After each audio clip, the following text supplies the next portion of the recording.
Hey everybody, what's up and welcome back to today's video guys. And today guys, I'm going to be showing you how to animate text in your Shopify store.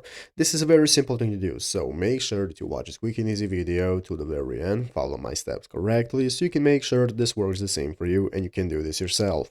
But yeah guys, let's get straight into it. So the first thing you want to do is to go ahead and open up the official Shopify website right here at shopify.com if you have not already, and after opening it up, you'll be greeted by this main page right here where we need to go ahead and log into our account. So go ahead and log into your account, after which we can now access all the options and sections we have for editing our store, such as home, orders, products, and so on.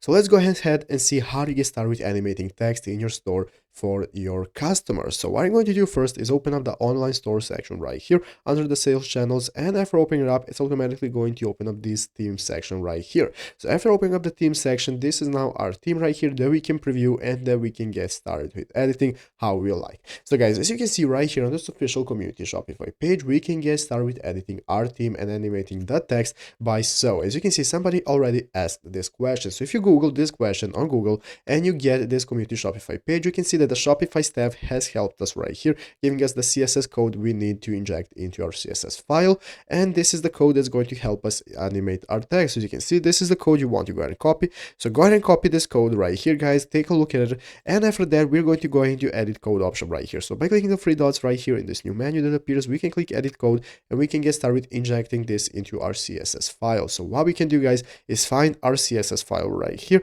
that has our code. As you can see, here's my base CSS where all of my text is. So what you want to do is find your text right here and insert the code we have just copied, paste it within your text, and this is going to give it an animated effect that's going to be appearing to everyone that's in your store. But yeah guys, basically that is how to do it. So I hope this video was helpful. If it was, make sure to leave a like, subscribe to the channel. So guys, thanks for watching, take care, and bye.